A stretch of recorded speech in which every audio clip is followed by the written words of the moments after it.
Doncs vinga, colla que esteu a l'altra banda del YouTube, doncs arrenquem aquesta càpsula formativa de mètodes per conèixer l'estat del sòl i del compost des del canal de l'ERA.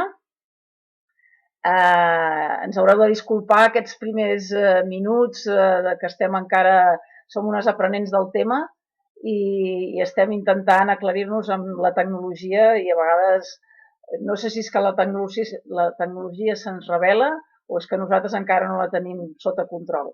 La qüestió és que de moment la cosa funciona i doncs des de l'ERA ens vam plantejar que amb aquestes noves tendències que tenim en quant a que podem començar a fer formació en línia o que hem començat a fer formació en línia, doncs volíem aprofitar aquests canals que ens brinda la tecnologia per poder compartir coneixement i experiències que a través del temps que estem fent formació des de l'ERA doncs hem anat recollint i recopilant i com que hi ha alguns cursos relacionats amb aquesta primera càpsula formativa, doncs ens va semblar que una manera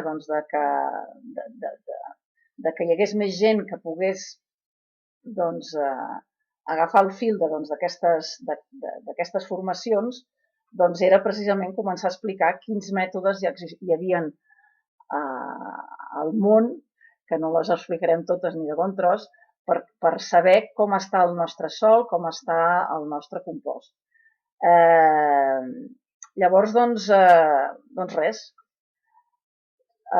aquests mètodes, com us he dit, n'hi ha molts i n'explicarem alguns que estan al nostre abast, la majoria d'ells, i algun que potser no ho està tant.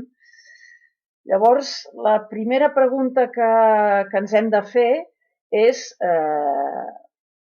per què volem saber l'estat del sòl. Podríem dir-li de fertilitat del sòl, podríem dir-li de salut del sòl, podríem dir-li de vida del sòl. Està clar que el sòl és la base de la productivitat agrícola i, per tant, conèixer si tenim un sòl que és fèrtil o no és fèrtil, o és magre, o no ens produeix el que ens agradaria, serà una informació molt valuosa per gestionar els nostres camps i els nostres cultius. Una petita definició que podríem dir d'un sòl fèrtil seria aquell que té la capacitat de donar collites abundants i que, a més de ser abundants, són saludables, és a dir, no ens aporten tòxics, són saludables pel medi ambient i que això ho podem sostenir en el temps. És a dir, no és un any que per sort ens ha funcionat bé la cosa, sinó que això més o menys es pot sostenir en el temps, tot i que ja sabem que l'agricultura mai no hi ha 2 anys iguals, sinó que sempre les coses van canviant. I el primer que ens hauríem de preguntar també és quins objectius tenim a l'hora de fer una anàlisi de sòl. Jo mateixa m'he trobat, quan a vegades la gent em demana fem una anàlisi de sòl, que el millor vol saber si hi ha restes de pesticides o si el sòl està viu o mort o si el sòl està molt carregat de nitrats o de nitrits o si tenim un sòl ric en minerals. O sigui, en funció del que vulguem fer, haurem de triar un tipus d'anàlisis o n'haurem de triar uns altres. Però primer de tot hem de saber per què volem saber l'estat del sòl i què és el que hi volem saber d'aquest sòl. És a dir, nosaltres no serà el mateix saber els macronutrients perquè potser vols fer un pla de fertilització o saber si el teu sòl va evolucionant a ésser millor en quant a la seva fertilitat i en quant als seus continguts de matèria orgànica i de microbiologia.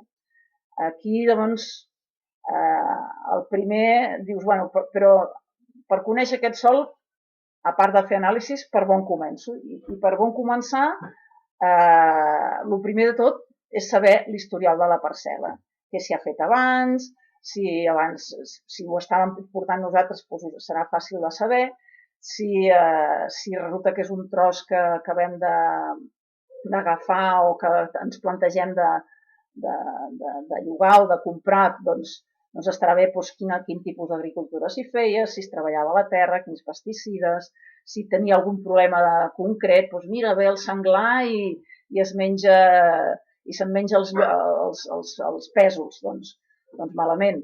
Hem de veure com gestionar aquest tema. No serà pròpiament un problema del sòl, però sí que serà un problema de l'espai que haurem de veure com l'encarem, no? Si s'han fet moviments de terra, s'han fet rompudes. Després de les rompudes i dels moviments de terra, normalment la terra necessitarà uns anys abans allò no s'estabilitzi i funcioni bé. O sigui que seran informacions que si sabem que s'ha fet abans una rompuda o s'ha fet una explanació de terra en aquell tros, doncs és molt fàcil que el que hi posem allà la cosa no ens marxi. Llavors, doncs, per anar concretant, parlarem d'alguns mètodes que, com he dit, el primer i més evident és saber conèixer aquest historial de la parcel·la, la seva situació i la seva orientació, en quina situació està aquesta parcel·la, i parlarem doncs d'aquests mètodes que anirem desgranant, el mètode Erodí, el sistema de les plantes bioindicadores, les cromatografies, anàlisi microbiològic i anàlisi de laboratori. I anirem doncs desgranant una miqueta aquest sistema. I començarem pel mètode Erodí. Erodí va ser un geòleg francès del segle passat que tenia molt d'interès en conèixer, o sigui, que els agricultors, les persones que treballaven al camp, d'una manera senzilla poguessin saber si el seu sòl era fèrtil o no era fèrtil. I ell va basar molta de la seva aportació als mètodes d'anàlisi en conèixer l'estructura del sòl. I com podíem conèixer o com es pot conèixer aquesta estructura? D'entrada, per exemple, en aquesta fotografia podem veure com aquesta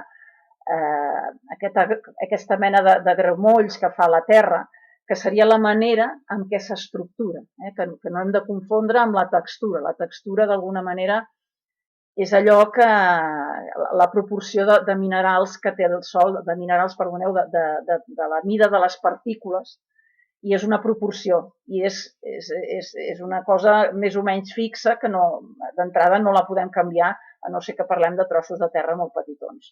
Quan parlem de mils de metres o d'hectàrees, doncs normalment la textura és fixa i no canvia massa al llarg del temps. Llavors, doncs, Erodí parlava de l'estructura, que és com s'uneixen, com s'estructuren, com s'organitzen les partícules minerals i les partícules orgàniques. I ell, un comentari en aquest sentit, ho dic perquè sí que és veritat que al llarg d'aquesta explicació anirem fent referència a cursos i a activitats formatives que estan programades en els propers temps, perquè, clar, avui només farem una pinzellada i jo crec que la gràcia de poder posar en pràctica aquests mètodes és realment poder fer algun tipus de curs o poder aprendre, a fer aquests mètodes. Llavors, properament, el mes d'octubre, vindrà en Jean-Pierre Xeré i farem un curs de 3 dies intensiu sobre el mètode Erodí, en el que farem les pràctiques i farem tot el contingut. Però el contingut teòric, bàsicament, estava basat en què per conèixer aquesta estructura hem d'entendre què és aquesta estructura. L'estructura, que és com s'organitzen aquestes diferents partícules, bàsicament hem de fer referència al complex argilo-húmid, que és aquesta unió entre la part mineral, en aquest cas les argiles, també una mica els llims fins, però sobretot les argiles. I per altra banda, l'humus, per això se li diu complex argilo-húmid. I qui uneix aquest complex? Precisament hi ha una sèrie de cations, el calci, el magnesi, el ferro, que a través de les seves valències positives s'uneixen a les valències negatives que tenen l'argila i que tenen l'humus i fa una adsorció, fa un espai d'emmagatzematge de minerals que facilita molt la feina a les plantes. Estan aquí emmagatzemades en un espai que per les arrels, per les radícules, els és molt fàcil d'accedir-hi i de tenir disponibles. Llavors, doncs, el mètode consisteix sobretot en fer un escandall, fer un tall a la terra, observar doncs, els colors, la humitat, les pedres, com circula l'aigua, fem proves de l'estructura, mirem els agregats, si són molt febles, si són més ferms. També dins del mètode hi ha una observació de les herbes, tot i que després en parlarem més. Però sobretot també podem observar el tema de l'erosió. A vegades anem a veure un camp i el primer que ens pot cridar l'atenció, per exemple, pot ser un sòl nu, que hi veiem crosta, que veiem que hi ha hagut erosió, és a dir, que s'ha emportat una part de la terra. Totes aquestes pistes són les que analitza el mètode i a partir d'aquí doncs, fa una valoració de com està aquest sòl.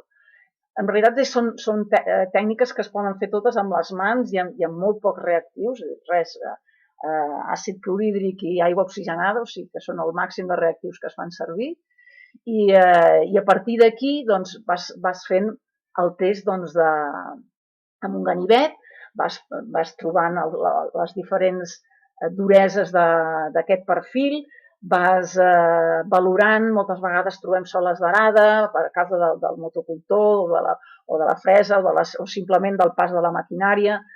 Totes aquestes informacions ens donaran pistes de com està aquest sòl, perquè si tenim una sola d'arada a 15 centímetres, o a 10 o a 25, doncs hem d'imaginar que encara que tinguem un perfil del sòl molt, molt profund, les arrels, quan arribin a aquesta part més compactada, sens dubte no podran créixer gaire més.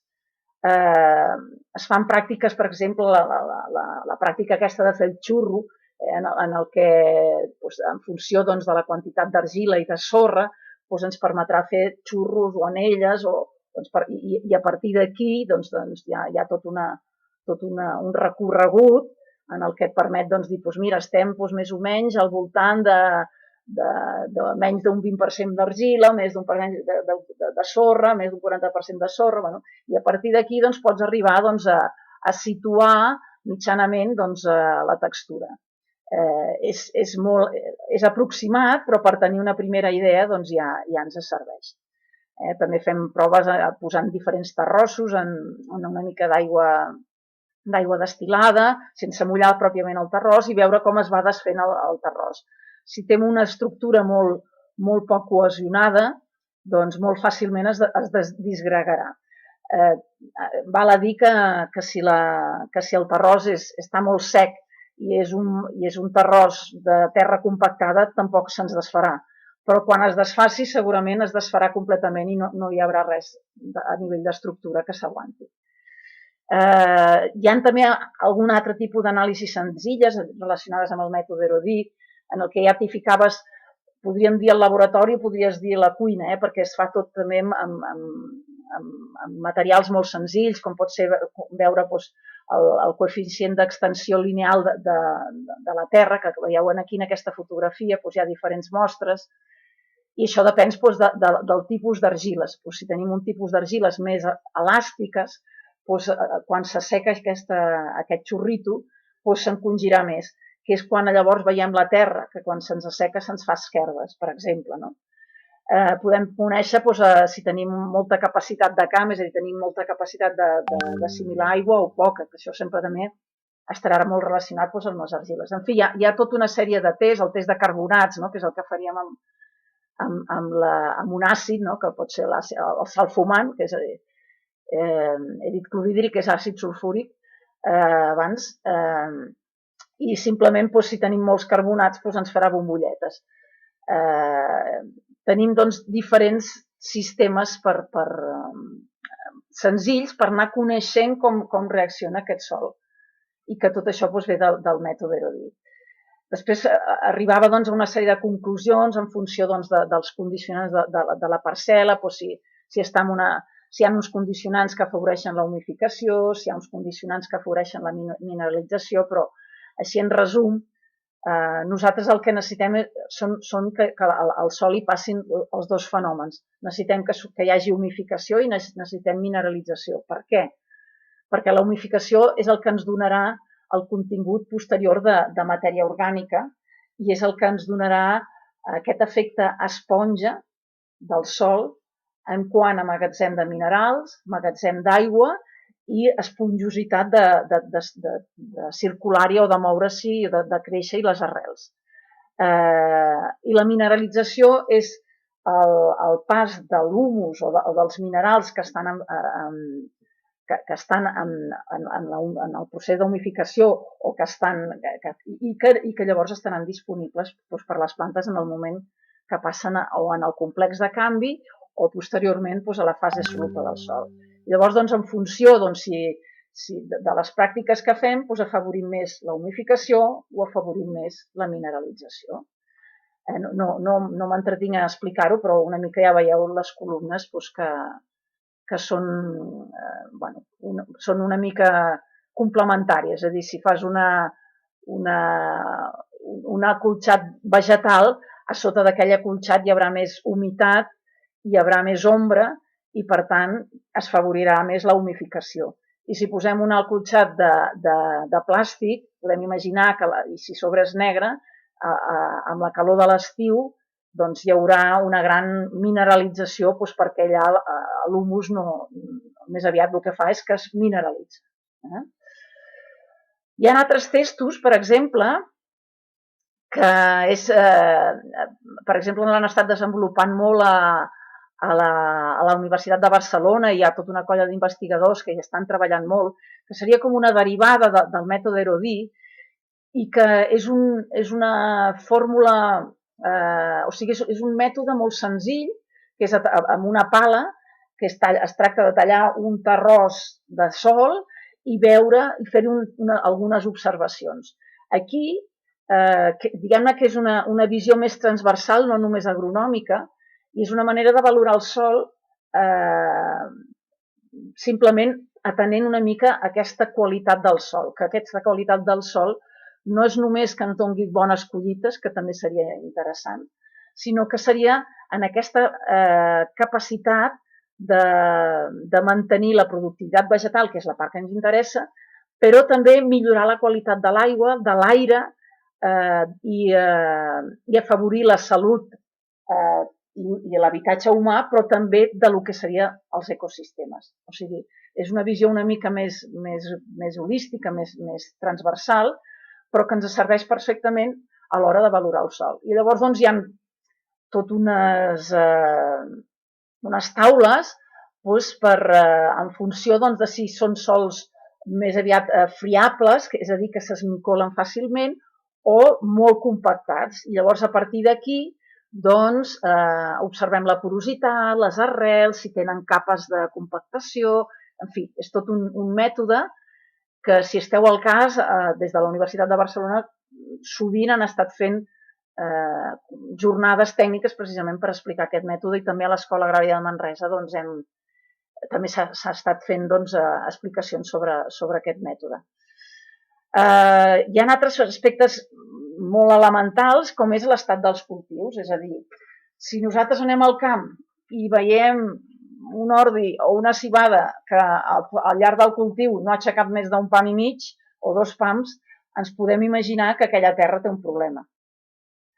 Si veiem que comencem a tenir, per exemple, això és un cas típic de les faves, per exemple, i comencem a veure-hi el pugó, de què ens estarà parlant? Doncs que segurament ens hem passat de la fertilització nitrogenada. Sovint també és veritat que és difícil no tenir pugó en les faves, però si tenim una bona biodiversitat a l'entorn, no sé si veieu en la fotografia, veiem els pugons negres, però ja veiem al costat pugons parasitats, la qual cosa vol dir que si les coses van bé, en uns dies o alguna setmana, doncs aquests pugons parasitats, en comptes de ser-ne ara 4 o 5, en serà segurament tots. Hi ha altres maneres, com és, per exemple, en el cas dels fruiters, que podem valorar, per exemple, el creixent de l'any de les plantes, no? Per exemple, en fruiters, doncs, per dir alguna cosa, un creixement de 40, 50, 70, fins a 70 centímetres més o menys, podríem considerar que és un creixent equilibrat. Ara, si tenim un creixent més enllà de 80 centímetres, el creixent em refereixo a el que creix a l'any, el creixent que tenim en aquell any. Voldrà dir que segurament anem amb excés de vigor i això també ens portarà problemes sanitaris. Si en canvi ens ha tingut un creixent molt petitet, de 20 centímetres, 30 centímetres, molt fàcilment estarem constatant que aquell arbre, aquella planta, li falta vigor i haurem de veure com podem, si és que hi som a temps, de reconduir la temporada. Si no hi som a temps, és un aspecte que haurem de tenir en compte, tant a l'hora de podar com a l'hora d'adobar per la campanya següent, perquè aquesta pista no la podem, com deia la meva iaia, fer caure en saco roto. Després també podem anar, que això seria una valoració com a més immediata, fer una anàlisi foliar. És a dir, això es fa sobretot en fruiters, si tenim un nivell doncs molt, com si diguéssim, veiem que la planta no està anant bé o veiem fulles esgrogueïdes, doncs serà el moment de portar a fer una anàlisi de fulles per veure com tenim el tema dels minerals i si és que hi ha algun mineral que està havent-hi problemes i si som a temps, és a dir, que això ho hem detectat al principi de la campanya, doncs veure si podem fer algun tipus de correcció amb algun tipus d'aplicació foliar, ja sigui a nivell jo no m'estic posant amb el tema d'aplicacions foliars d'adobs químics de síntesi, sinó estaríem pensant en veure si podem posar algun tipus de quelat, o sigui, d'algun mineral quelatat o algun tipus d'aminoàcid o de preparats estimulants o biofertilitzants, alguna que ens pugui, és a dir, si tenim una deficiència amb magnesi o tenim una deficiència amb algun mineral concret, doncs veure si potser tenim algun biofertilitzant, per exemple, que els biofertilitzants que ens surten que tenim el coneixement a partir de l'agricultura regenerativa, que sigui ric en aquest mineral, és a dir, ja seria un biofertilitzant dirigit a neutralitzar o a potenciar aquest mineral. Coses pràctiques, per exemple, és un test de nitrats. El nitrogen sabeu que és un element que és molt làbil, és a dir, que és molt mòbil. El que tenim ara segurament no tindrà res a veure amb el que hi haurà d'aquí un mes, ni el que hi havia fa un mes, ni el que hi haurà quan siguem a ple hivern. Llavors, doncs, sobretot en cultius intensius, és a dir, cultius d'horta o fins i tot també en cultius d'arbres, ens pot interessar fer un seguiment dels nitrats per saber si hem de provocar una major activitat biològica perquè hi hagi més alliberament de l'element nitrogen perquè la planta pugui créixer. Llavors, hi ha aquests els nitrachecs, que és una catxarret d'unes tires que pots fer el test, és bastant fiable, és bastant senzill de fer, té una metodologia senzilla i que et permet, sobretot, fer aquest seguiment i especialment, per exemple, a finals d'hivern o a mitja temporada, que veus, ostres, aquest cultiu va com una mica just, doncs d'entrada el més fàcil és fer un test amb el nitratxec. Entrem en un altre capítol que seria el de les plantes bioindicadores. El tema és bastant... O sigui, no és una cosa d'ara mateix, no és una cosa que hagi aparegut d'ara, sinó que ja els antics agrònoms i agricultors de la Mesopotàmia, o sigui, parlem del principi de les eres agrícoles, ja tenien la manera de valorar els sols, a part de tocar, ensumar i observar, com proposava també Herodí o el mètode de la pala, era quines herbes estaven creixent en aquell tros que hi volíem cultivar o que ja hi estàvem cultivant. I en funció de quines herbes hi sortien, doncs se li donava, doncs, bueno, és una terra apta o no és una terra apta, o potser és una terra entremitja que si la treballem bé doncs pot ser una bona terra.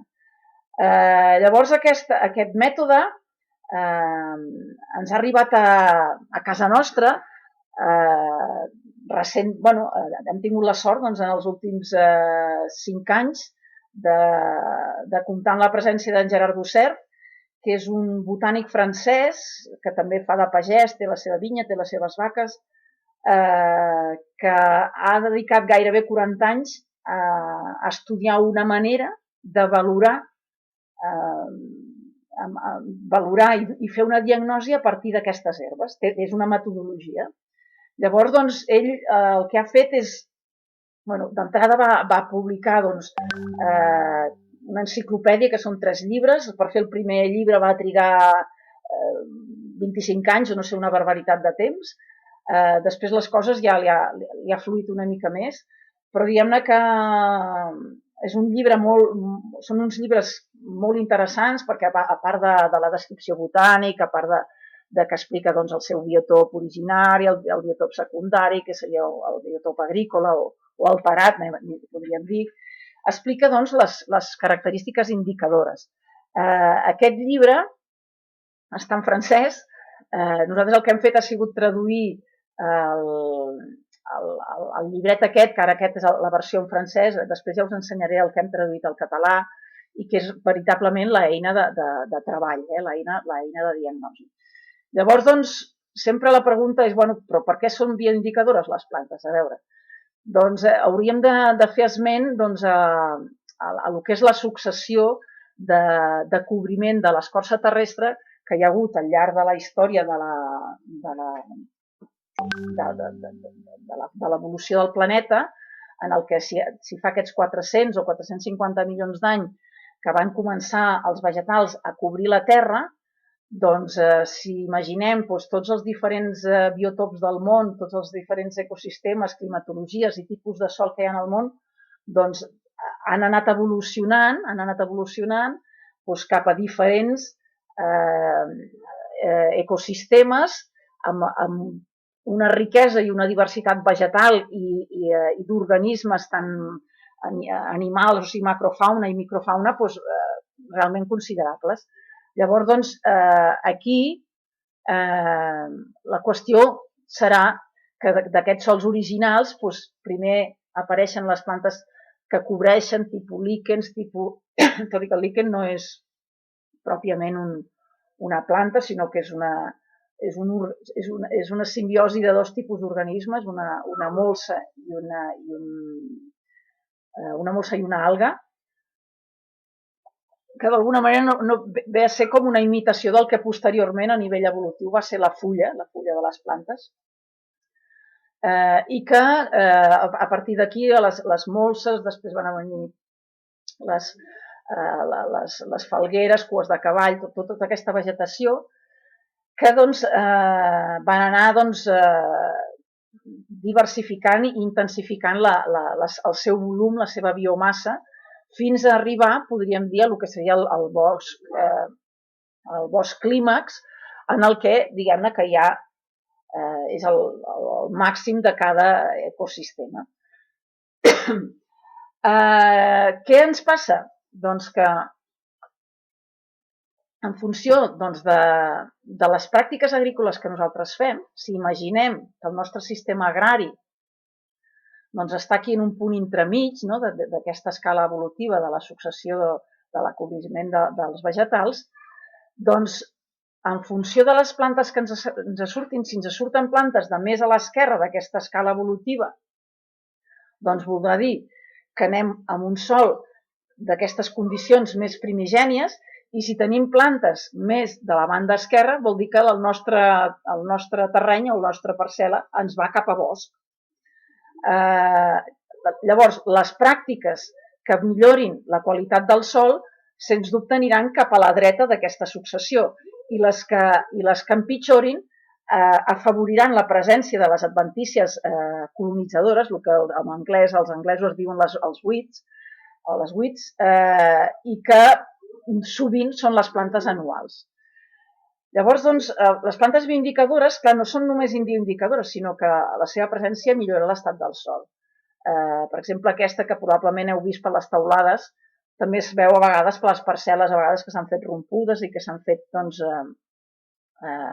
bueno, que estan amb sòls prims. És una planta crassa, és el caspinell, i que té la particularitat doncs, que pot viure dalt d'una teulada amb sòls superprims i que pot passar temporades sense que li caigui ni una gota i ella, doncs, quan tornarà a caure una gota, es revifa i torna a posar-se turgent.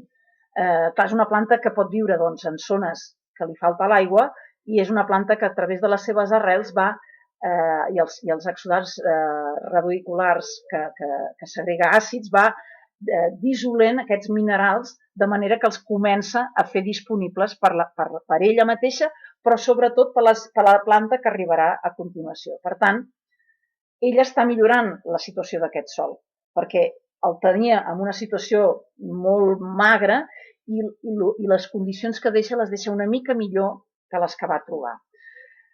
Un altre exemple d'aquest aspecte és que si, per exemple, pensem en les mostasses, per exemple, o els citrons, les ravenisses grogues, que són aquesta de la família de les crucíferes o les brassicàcies, normalment es desperten, o sigui, són plantes que es desperten, o sigui, les seves llavors trenquen la latència quan tenim un sòl compactat i un pH relativament elevat.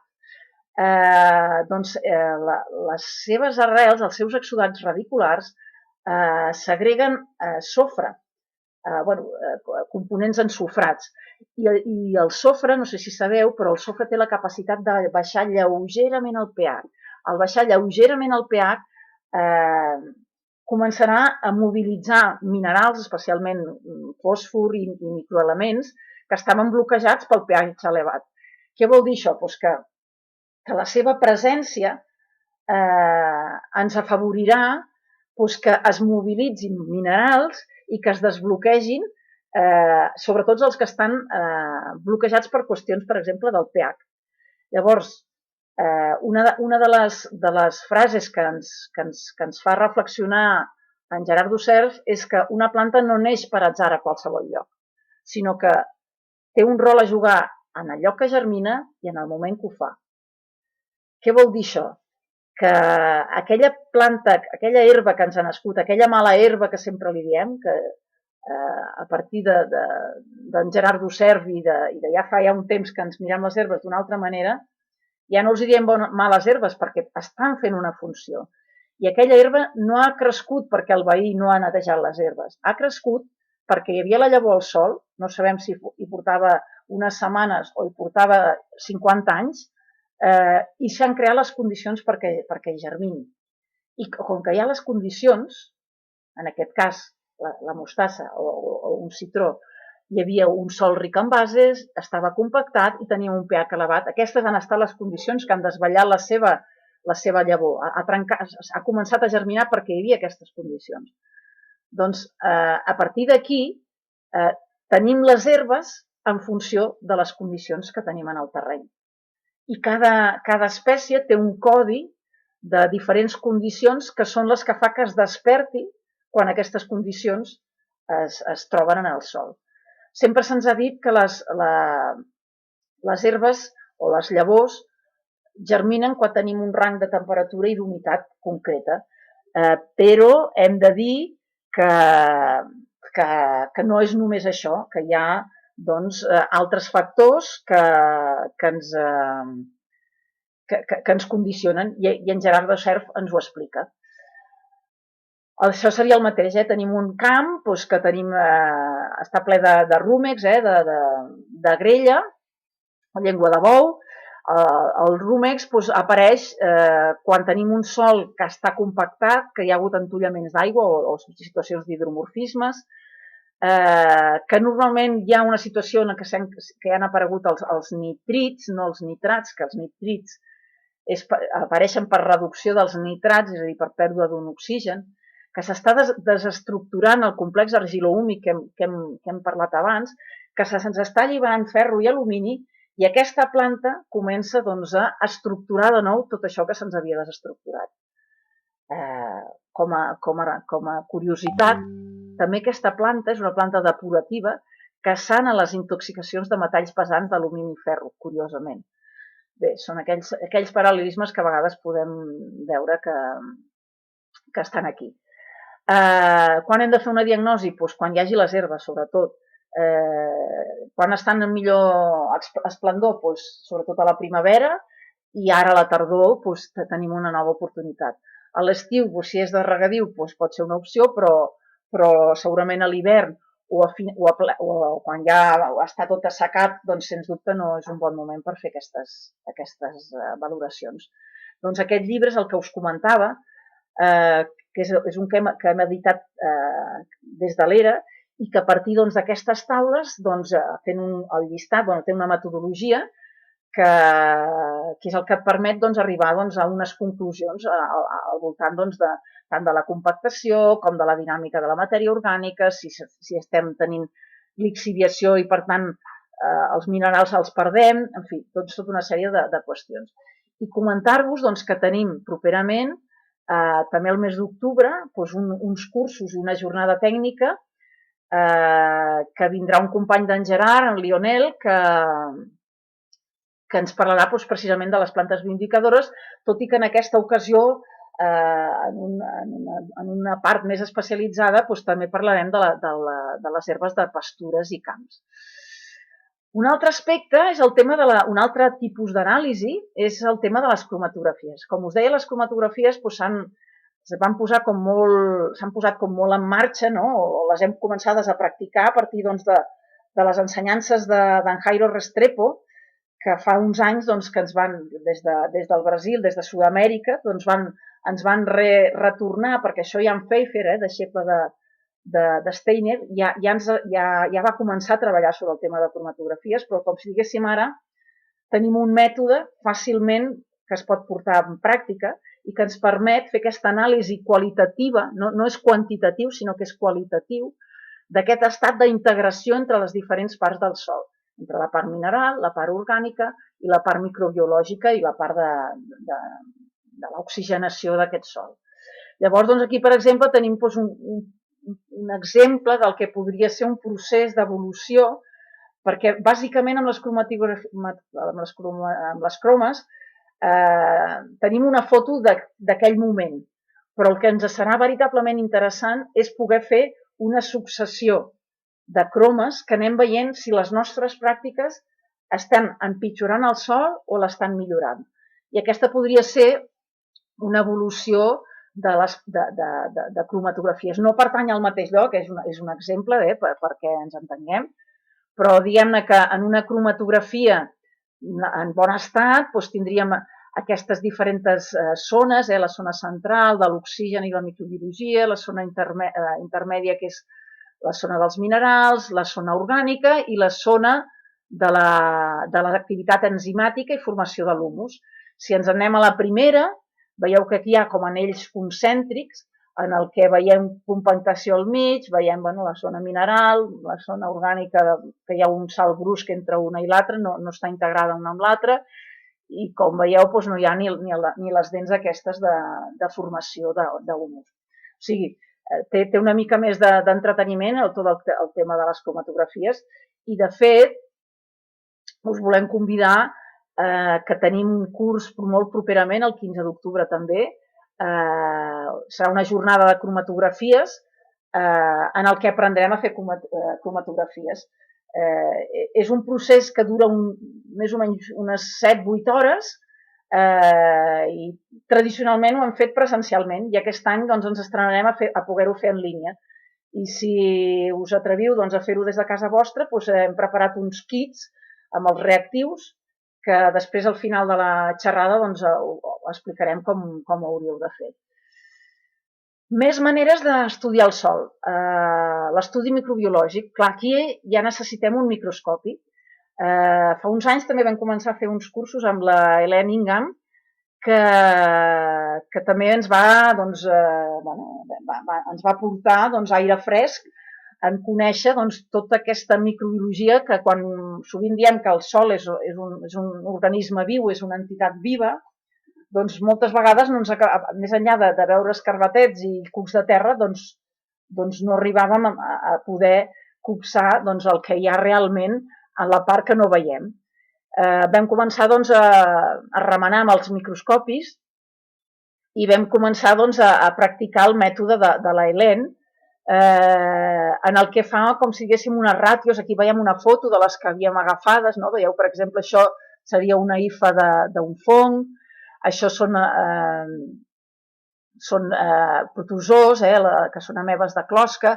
Aquests petitons acostumen a ser els bacteris, que n'hi ha de diferents... O sigui, els bacteris són, més o menys tenen la mida d'una micra, i llavors fas uns contejos i hi ha d'haver-hi unes ràtios entre fongs i bacteris, unes ràtios entre nematodes i protozoos i amebes, i en funció d'aquestes ràtios podem valorar que el sòl el tenim en més bones condicions o en més males condicions.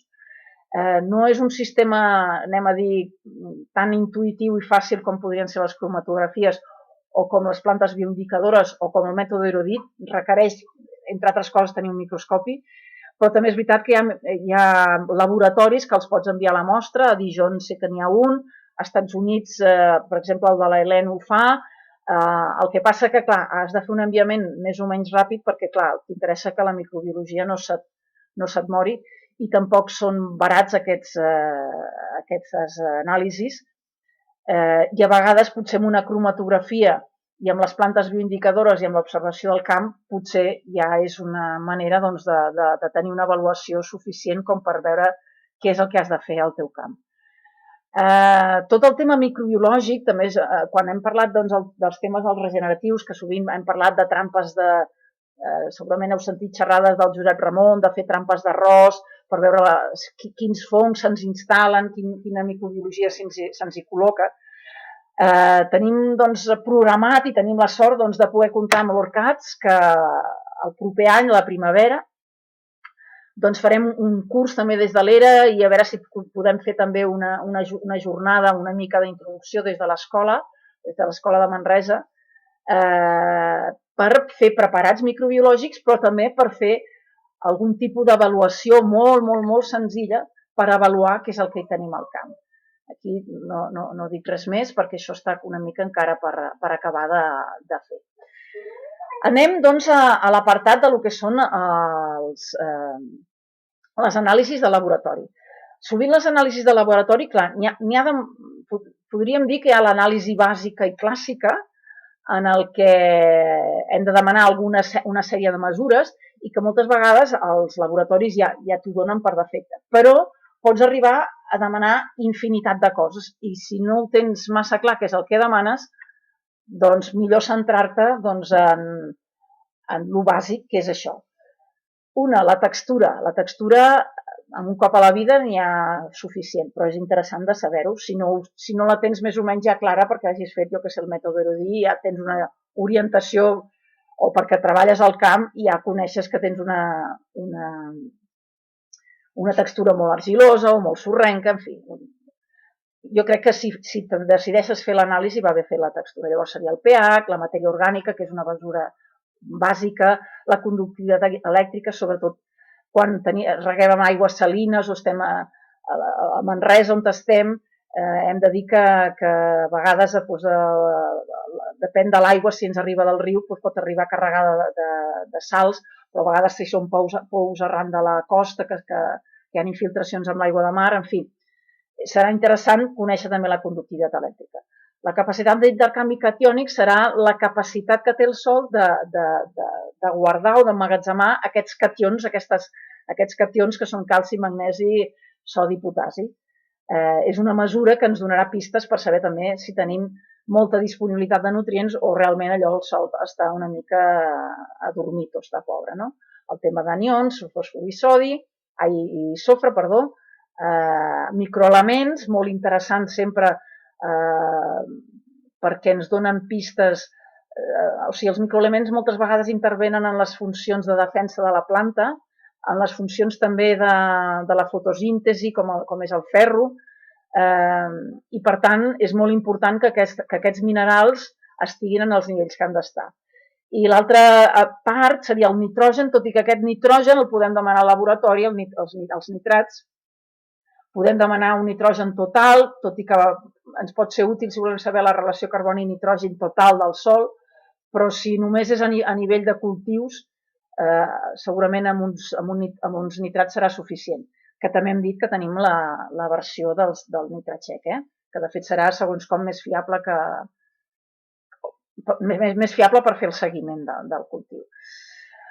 A l'hora de prendre mostres haurem de veure que hi ha una manera, i serà diferent si és horta, sobretot si són cultius herbacis que si són cultius llenyosos, perquè si són cultius llenyosos també haurem d'agafar mostres en profunditat, a partir de 30 centímetres.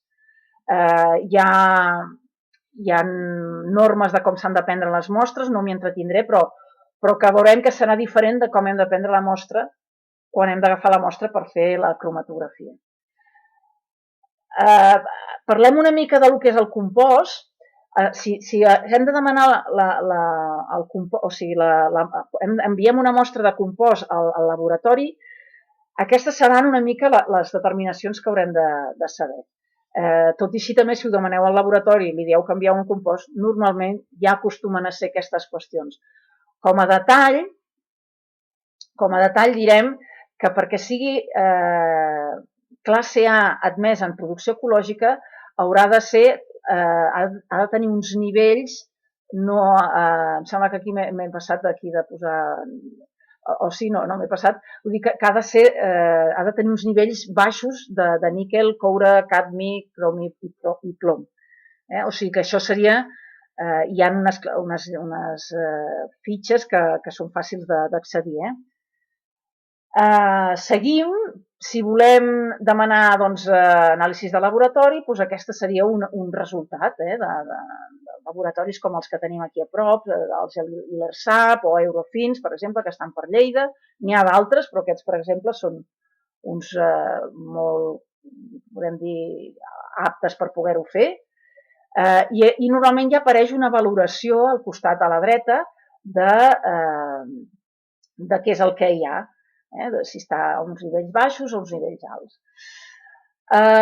I podem tenir taules complementàries de valoració d'aquests valors. No m'hi entretinc perquè això vol una mica d'estona.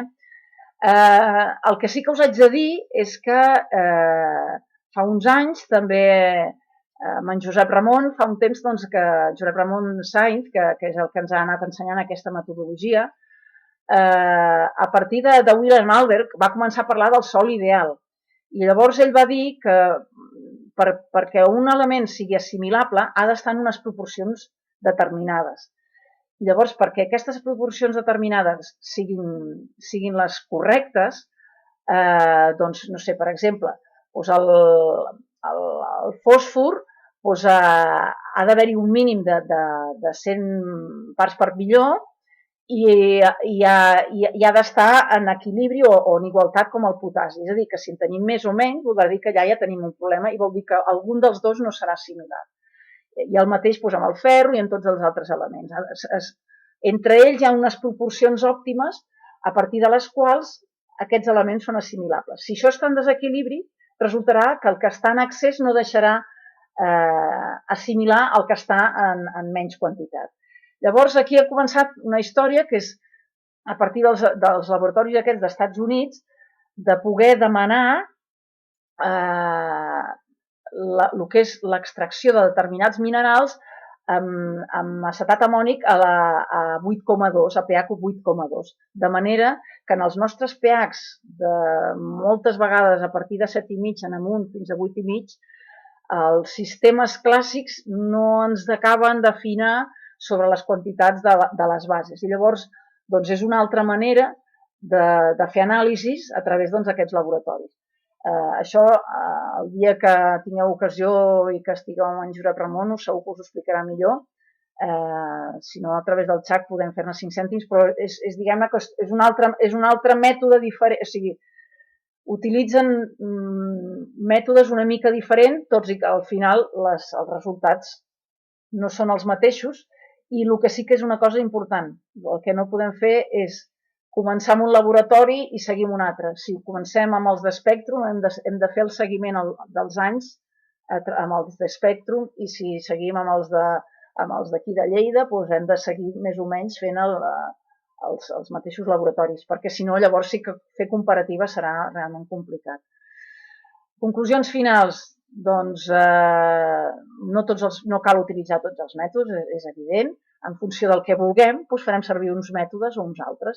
I la diagnosi doncs, segurament ens servirà per prendre decisions, que una mica és el que com a agricultores i agricultors doncs és el que voldrem, doncs a nivell de fertilització, les rotacions, la gestió de l'aigua, quina mena de maneig han de fer en aquell cultiu, si se'ns està erosionant el sol o no.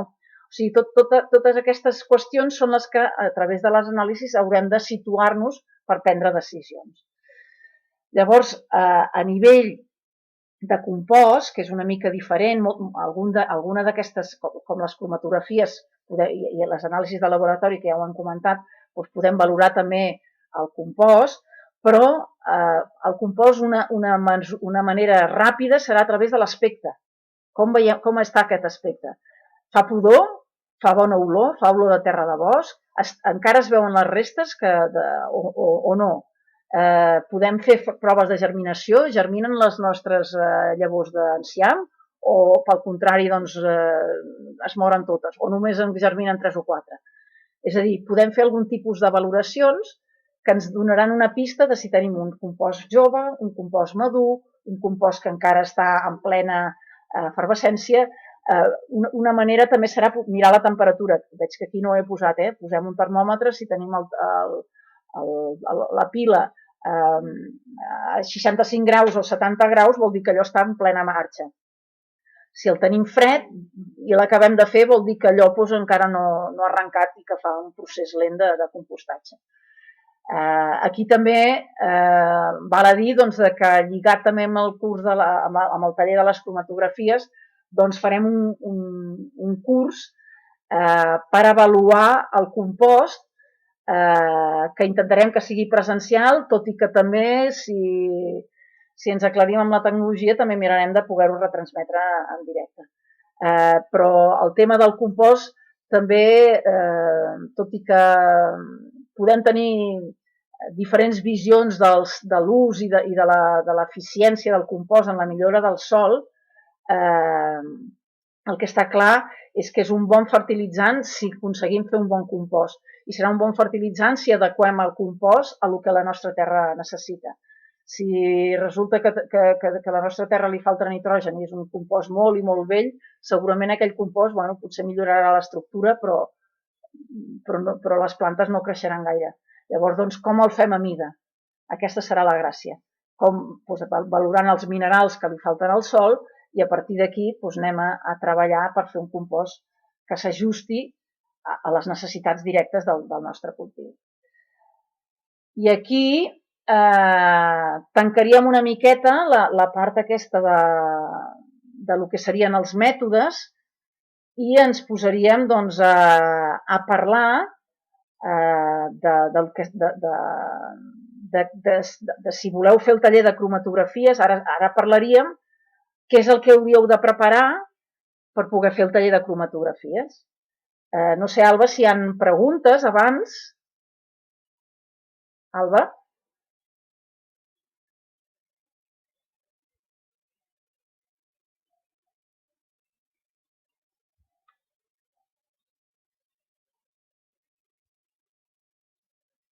Alba? Perdoneu, l'Alba no em contesta. Doncs no sé si tenim preguntes. De moment seguiré, doncs, i si no, les farem al final, a veure si la cosa, doncs, les podem arribar-hi a accedir. Bé, doncs ja estem a punt de que hem decidit que volem fer una cromatografia del nostre hort, dels nostres camps de cereals, dels nostres fruiters, en fi, del nostre tros. Coses importants. Tant si és a nivell presencial com si ho feu en línia, la mostra de terra que s'agafi haurà d'estar seca el dia del taller. Com ho farem això? Doncs haurem d'agafar una mostra, preferiblement de sota de si hi ha un mulching, de si hi ha unes herbes, és a dir, que no sigui un sòl descobert, que no sigui un sòl nu, i a partir d'aquí doncs, n'hem d'agafar un grapat, d'aquests primers, des d'aquests 2-3 centímetres fins a 10-15 centímetres. No cal que n'agafem molt, amb màxim 100 centímetres en tenim suficient. L'haurem de posar a secar sobre un paper en blanc, sense tintes, és a dir, no serveix un paper de diari, un paper d'esborrany, i l'haurem de posar a l'ombra, no el podem posar a secar al sol perquè si no ens matarà la microbiologia.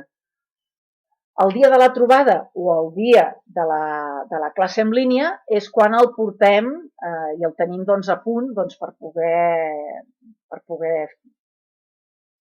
Ara no hi ha preguntes, doncs anem fent. Després de que ja hem assecat la terra, doncs el que fem és que si l'hem de portar, intentem de portar-lo en un recipient que no quedi massa tapat. Sempre l'objectiu és preservar la microbiologia, que no se'ns ofegui si el tenim molts dies o moltes hores tancat a dins d'un pot sense oxigen.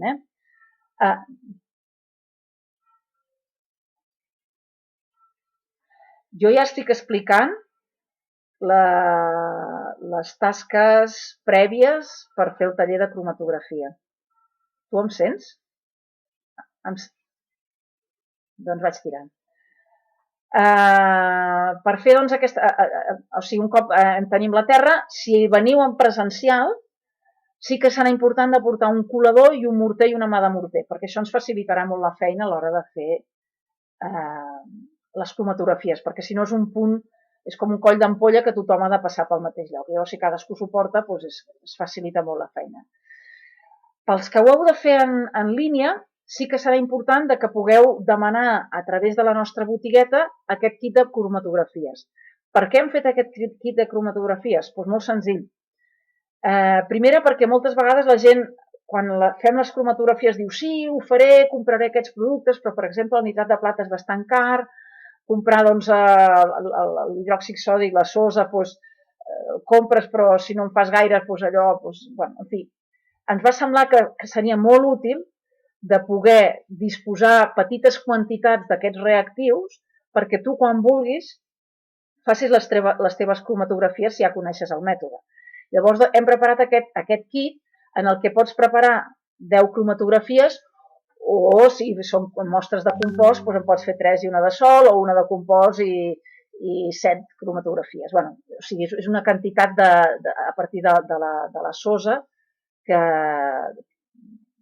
pots practicar, o sigui que pots fer. Llavors, doncs, aquesta seria una cosa. Però, per poder-ho fer des de casa, es necessiten unes quantes coses.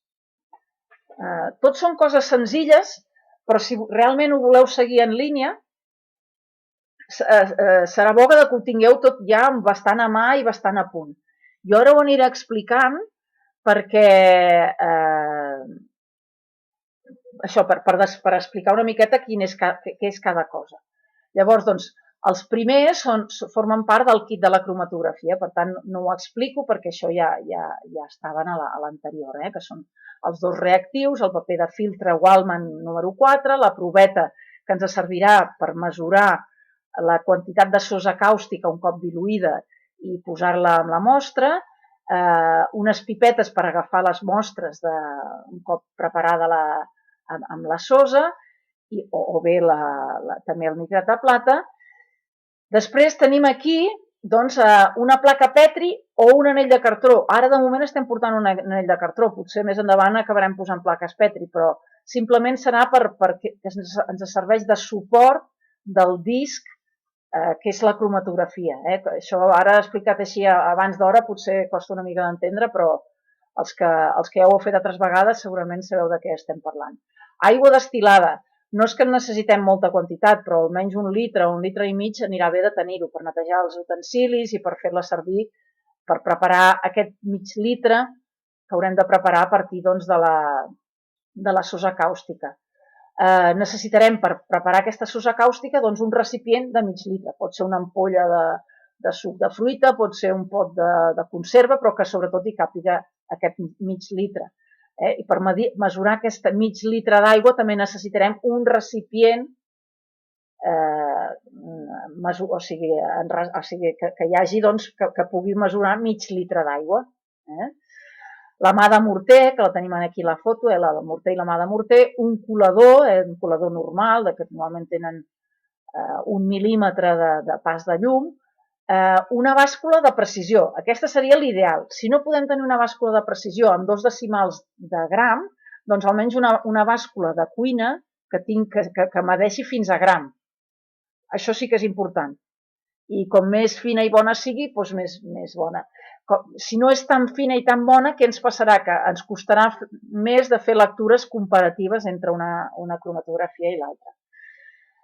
Un trepant de 2 mil·límetres, que és aquest catxarret d'aquí, que simplement li dones un copet en el paper de filtre i fas un forat de 2 mil·límetres. Una agulla de cap, que la veiem aquí enganxada en un trosset de paper, unes pinces que ens ajudaran a treure un canutillo que haurem de fer per fer córrer les cromes, uns taps de plàstic que poden ser de qualsevol refresc o de qualsevol ampolla d'aigua, uns gots per remenar les mostres, que aquí el teniu en la imatge, un got vermell, no cal que sigui vermell, simplement pot ser un pot de vidre, però el que sí que és important és que sigui una mica alt, perquè com que haurem de remenar amb una certa intensitat, si és molt baix el got, ens sortirà tot per fora. Una caixa fosca, no hi ha aquí la foto, però una caixa fosca pot ser una caixa de cartró però que tanqui bé i que la puguem ficar dins d'un armari que després estigui tancat de la llum. Pot ser una caixa de Porexpan d'aquestes del peix, pot ser una caixa de fusta d'aquestes del vi, però el que es tracta és que tinguem una caixa que puguem doncs, guardar les cromes en un espai fosc.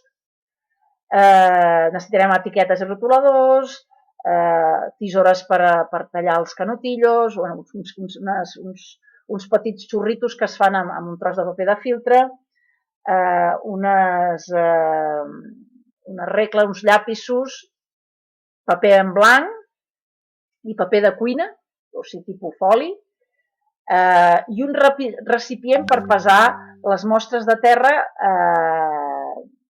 que hàgim de pesar sobre la bàscula. Jo us he posat aquesta foto aquí perquè és una cosa feta amb un tros de paper, és un quart de foli o mig foli, que li hem doblegat les cantonades, 3 cantonades estan doblegades i una fa aquest efecte com embut, de manera que el que pesem és el que acabem posant doncs, a la nostra got. Perquè a vegades si és un recipient que és una tapa d'aquestes de pot de conserves, ens passarà que la terra segons com caurà. Llavors, doncs, una mica aquesta seria doncs, el material per poder-ho fer des de casa. Ja us dic, tot són coses senzilles, però que tu has de tenir preparat pel moment. Dir-vos, doncs, que a través de la nostra web doncs, podeu inscriure-us doncs, a tots aquests cursos que hem estat comentant. És important que si realment voleu aprendre aquests mètodes, doncs, poder-ho practicar i poder-ho sentir-vos una mica guiats o guiades en el tema de poder-ho fer. I també comentar una cosa, que si altres persones ja han fet cromatografies en altres moments, ja saben el mètode i simplement volen fer cromatografies, doncs, ens poden demanar el kit i ja està. Que ens volen seguir en línia, doncs, ens ho demanin i també es poden inscriure també a través del curs. I val a dir doncs, que a més d'aquests cursos, doncs, per la propera temporada tenim preparats una colla de cursos que espero que us agradin i que us animeu a formar-vos amb nosaltres i nosaltres estarem encantades de poder-vos ajudar en la vostra formació al voltant de l'agroecologia. Moltes gràcies per la vostra atenció, espero que us hagi estat útil aquesta sessió.